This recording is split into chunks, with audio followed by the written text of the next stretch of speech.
Ghosted my wife after she cheated on me years later. She's tracking me down and wants to reconcile. In February 2018, a 30 male discovered my 30F wife's affair. After we had been married for 2 years, I had a contract job that involved a lot of travel at times, but also allowed me to work from home when I was back. My wife had a very well-paying job as a director of a technical sales firm. We had what I would describe as a really good marriage, although things had gotten a bit strained from my being away on work trips and her working longer and longer hours. Backstory: met my wife now, 5 years ago at a mutual friend's barbecue. We struck up a conversion and had an instant chemistry, and quite honestly, I thought I was beating the odds being with such a beautiful and well-spoken woman. Somehow she really liked me for my rough around the edges persona. Once we dating after a few weeks, we couldn't get enough of each other and the clothes just flew off when we would meet at each other's apartments. We finally tied the knot after dating for 18 months and moved into a big apartment. While saving for a house after the first 3 years of marriage, things started changing. I still was crazy about her, but I noticed she would start arguments about little things and she would get angry when I would bring up all the late hours and the work outings that had been more and more frequent. She would say, "It's part of paying the dues," since she had been climbing the corporate ladder, or at least that was her excuse. She told me I had no right to question her since I was gone for weeks at a time. Myself, I had told her I could certainly manage reducing my travel hours and had actually only been going on trips maybe 3 to 4 days every 5 weeks or so. These arguments were very circular and never had a resolution. As I look back, I had no idea my wife was in the midst of an affair. I would have never suspected a thing except for her continued late work hours and our dwindling sex life. I just attributed this to her being tired from work. However, my ego had taken a beating from being turned down frequently when trying to initiate sex. I didn't see the secretive texting that I read about, but then again, she had a company cell phone, and she could have been using it since she spent a lot of time in our spare bedroom that she would use as a home office. It was around September of 2017 when Kathy started coming home after work and then head off to a work engagement for the evening. This went from one evening a week to more than 3 evenings a week. I'm not that jealous by nature, but there is no way she would go unnoticed, and I know she would have to fend off some of the men at her office. She only seemed to be interested in work, but she was working with more male executives than female. My first suspicion of her cheating occurred a month before D-Day. She had stopped off at the store before coming home. She asked me to help with the groceries. While I was grabbing a couple bags from the back seat of her car, I noticed something pink glinting from just underneath the front passenger seat. It was one of my wife's bras. I recognized it as hers since she liked the ones from a particular apparel store. In retrospect, I now realize the reason for the red flag with the bra. When she gets in the mood, she always takes off her bra first from underneath her clothes. I don't know exactly why, but I instantly just had a sinking feeling in my gut. When I saw this, I could not rationalize what her bra was doing under the seat. I just left it there under the seat. It almost made me sick, and my heart must have been racing like crazy because when I returned to the kitchen with the bags, Kathy asked if I was okay and that I looked like I had seen a ghost. I just brushed her comment off. I tried my best not to look angry or betrayed, but it took all I had to hide my feelings that evening, and the next I decided to see if I could find out if she was involved with someone or not. I started thinking about all the clues I was missing. I had no proof except for the bra incident. We live in a fairly large city and her work is in a downtown office building. I kind of took my focus off of the affair idea for a bit and decided maybe I should give her more attention. One Friday after work, I made a nice dinner, set up the dining table with nice plates, silverware, and candles. I bought a nice bottle of wine and a bouquet of roses. She came breezing in after work as usual. I pointed out the dinner and everything I had prepared. She gave me a sad smile and told me she was sorry, but she had plans to meet up with her coworkers tonight at a local hangout. She said she could grab a quick bite with me before she left, but had to jump in the shower first. I think my insides flipped on me and I became completely speechless. I won't tell you what kind of rage I was feeling at that point, but I have finally had enough. While she was in the shower, I grabbed my company cell phone and planted it in her back seat. I had been thinking of this lately as a way I could track her location with my personal phone. I went in and dumped the meal in the trash along with the flowers. She came back after her shower dressed up and looking great as usual. She said, "Okay, let's eat." I told her, "Never mind, go out with your friends." She looked at me strangely and asked if I was mad. I said, "I'm disappointed by you never wanting to do anything together." She became angry and told me to quit acting like a child. And that's something snarky about having A short fuse. I stood there, letting all this sink in, and said, "Foolish me, I thought you'd like to spend the evening together for once." She just smirked at me and left in a huff. I took out my other phone and started tracking my work phone. I saw her stop about 20 minutes away at the bar that she frequents with her work buddies. I decided to head out and locate her car. Sure enough, there it was in the parking lot of the bar. I sat across the street in my car waiting to see if I could see her. I felt so unlike myself, like a stalker, but I rationalized I needed to at least satisfy my anxiety about her whereabouts. About an hour after I arrive, I see her coming out of the bar with a man. He looks like one of the XS I've seen from her work. He grabs her and pulls her close and kisses her. My stomach went as knots. My body went completely numb. They head over to another car and get in together. I do my best to follow them as the car pulls out. They travel about 10 minutes away too. You guessed it, a hotel. I pull over on the street next to the hotel. I watch as they get out and head hand in hand into the hotel. I've seen enough. I'm an idiot. I start banging my fists on the steering wheel. That's it. Something inside me went completely blank, and I'm not sure if I blacked out or had an out-of-body experience. When I recovered myself, I decided I needed a drink now. This is when my life took a new direction that I would have never guessed. I just started driving out of town, just reliving everything I had just witnessed, and I hate to say, crying with rage. I headed towards the outskirts of town. About 30 me, I find a nice little bar and pull in.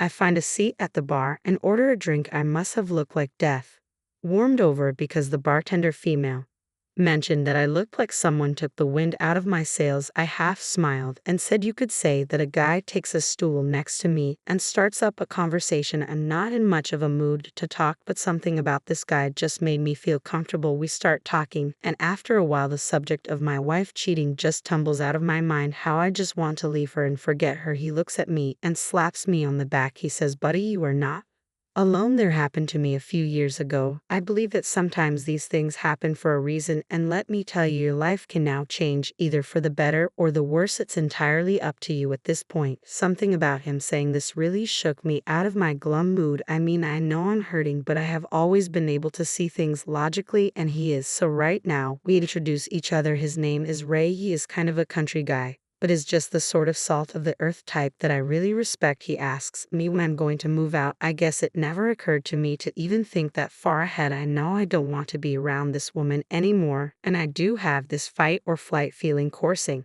through me. Ray says, "I feel very sympathetic to your situation and have an idea if it comes to it, and you feel like you need to leave at some point. I've got a travel trailer sitting on my property. It's not great, and it could use a bit of fixing up. Why don't you come out and check it out and see if you could see yourself living in something like that temporarily? At least I'll make you a great deal on it. I even have a nice piece of property that you could park it on. You would be doing me a favor to keep an eye on it. For me, it might do you some good to get away from your situation." Just a thought. It took me a minute to register his idea. The bartender had been overhearing the conversation and smiles. "Hell, honey," she says, "if I could have escaped my crazy ex-husband years ago, I would have jumped at the chance to go live in his trailer. Anything to just get my head on straight.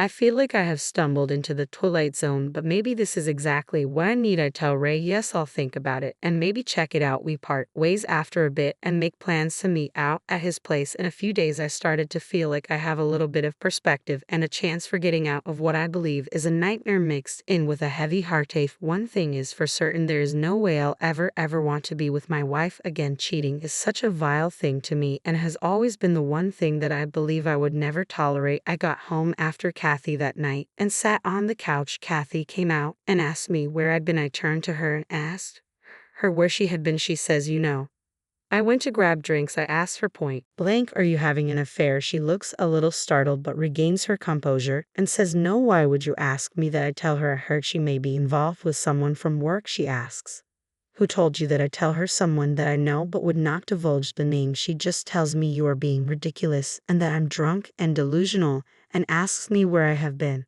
I tell her out to a bar to have some drinks with friends. She just stares at me wanting to ask me more, but just heads back to our bedroom and goes back to bed. I decided to sleep on the couch since I now have confirmation that she has been lying for months to me. I didn't sleep at all and start picturing her with this guy in bed, and I'm disgusted and hurt and feeling sorry for myself. However, I start thinking about Ray's trailer. It is almost a revelation, and the idea of it just made me feel better. I must have something wrong with me, but with the pain I was in the fight or flight mode. just instinctively kicked in, and the flight part won me over the next morning.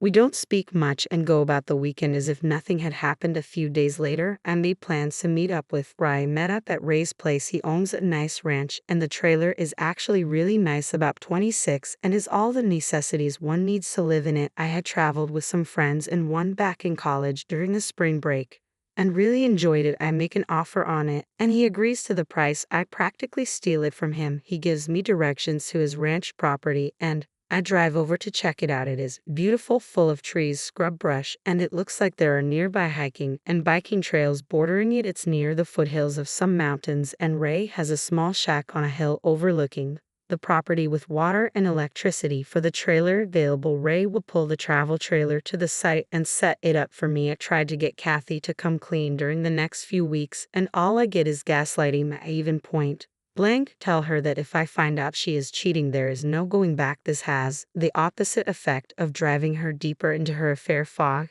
and blistering me in denials. The denial is so bad it almost made me laugh. I have no physical proof of her cheating and kick myself for not at least taking some photos of the two of them. As I go through this mental agony, I come to the conclusion that I want out of this marriage rather than let Kathy know how I feel about things now. I just start making plans. I started stealthily taking my belongings out of the apartment while she was at work and moving them over to the trailer. This at least makes me feel like I'm taking action. I did notice a change in Kathy during this time and has been acting nicely around me, but in my mind too little too late as she continued her little company outings. After work, I decided I too needed a break. In fact, as she was heading out for the evening, I also got dressed around the same time. She looked at me and asked where I was going. I just said I was meeting up with some friends. She started to ask, and I just told her she didn't know them and she wouldn't enjoy all the shop talk. This is exactly what she would tell me when I would ask if I could join her at one of her office outings. She kind of had a hurt look on her face and says, "Okay, have a nice time." I said I definitely would. Between working on the trailer and meeting up with Rye at the bar, I have started to make more friends. In fact, it has led to some fun times with a great group of Ray's friends and family, and in case anyone asks, I decided I would moderate my drinking so I don't develop any bad habits. It would be so easy to drown myself in pity about this time frame. Kathy tells me she has to go on a trip for work the following week. I ask her who is all going, and she tells me the executive team and some department heads. I just look at her and tell her I hope she has a really great time with her boyfriend. I kind of wish I hadn't said that. It started a lot of arguing back and forth in a lot of ways. I wish I knew more about her AP, but as Ray put it to me, in the long run, it doesn't matter who the other guy is. It only matters that she decided to step out on you. She burned down the marriage. She can own it or deny it, but facts are facts. Brother Dan, Ray should write this stuff down and publish it for the betrayed. Her work trip provided me with the opportunity to move the rest of my stuff out completely. So after Kathy left for her trip, I gathered everything I had left of any value and put it in my vehicle. I'm not taking any furniture or so it's just clothes and work computers and equipment. Before I left, I had written a note that I was going to leave for her, but after rereading it, I decided I would just make it simple. I grabbed a piece of paper and wrote, "I hope it was worth it." I placed my wedding ring on top of the note. Sitting on the kitchen table, I felt a huge weight come off of me. I felt free, no more hiding the truth. I know I will have some baggage to deal with and some hurt to get over, but I have time to heal now. I just need some space and need to get her out of my life as quietly and quickly as possible. I'm not proud that I never confronted her more or pulled a confession out of her. I never got to yell and scream and curse her after confessing. I had come to the conclusion in my mind that she didn't deserve me. She disrespected everything we had, our future plans, our history. We were saving for a house and a future family. All of that is gone now. No going back. I don't owe her a damn thing. She can deal with the fallout aftermath. I didn't have an agenda at all. I didn't contact a lawyer or anything. I just wanted to get some clarity. I really enjoyed my new trailer, and the mountainous air was exactly what I needed. In the following week, I took up running again, and it felt great to be alive. I never answered any of Kathy's texts while she was away. There wasn't much to respond to. They were just highlights like, "We just landed. We are having a team dinner." If she did send a few, "Where are you? And let me hear from you." The day she returned home, my phone blew up. She texted me incessantly and tried calling me constantly. After the first day her mother tried calling me. There's only my dad left on my family side and we aren't close, so she didn't try to get him involved. After the first few crying messages I never bothered to listen to the rest of her voicemails. Her texts assisted of "What is this? We need to talk. I don't know what you think you know, but there is nothing going on. I'm not involved with anyone. I'm not having an affair." After a week of not responding, she finally leaves me a text saying, "I'm sorry, things got out of hand. I was involved with someone at work, but it meant nothing. I got caught up in my work, and you were gone a lot, and I just made a mistake. I was going to end it. Ha ha ha, a mistake." This was the confession I had been seeking all along. For some reason, it just made me dislike her even more. Why couldn't she be honest? This wasn't the woman I had dreamed of building a future together, and mistakes don't last for 6 to 8 months or a year. At one point her pleading for me to come back and work on the marriage became pathetic. She quit bothering me for a couple weeks. I still refused to answer her. I did not want her to pry anything out of me where I was living. I did not want this woman ruining my sanctuary. Then one day she started sending me angry texts like, "You were a coward. You won't talk to me. You don't care about us. Please come home so we can talk. Where are you? I can come to you. Damn it, Paul, please let's talk and fix things." I don't remember all the messages, but they all seemed to be excuses and very little in the way of apologies. I let it all go in one ear and out the other. I finally changed my cell phone number. Update: June 2018. Kathy sent me an email telling me she had retained a lawyer and was filing for divorce. I sent her a reply that said, "Okay, sounds good." This resulted in a flurry of emails demanding I come see her and so forth.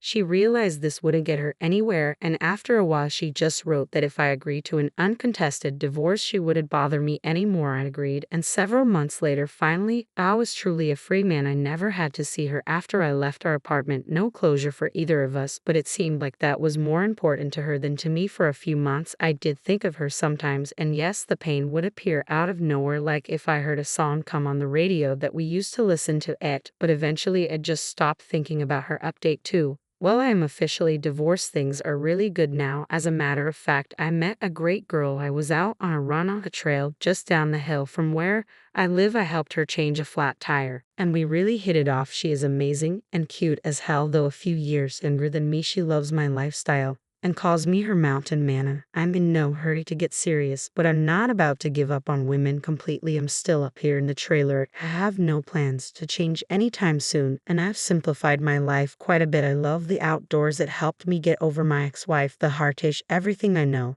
everyone handles these things differently. I was lucky to not have children yet and was only into my 3rd year of marriage, so I think I did what was right for me. You don't have to live your life with a cheater. If something like this happens to you, please just don't dwell on it. Just move on with your life. It gets better after you work on yourself. I wish everyone the best life they can have.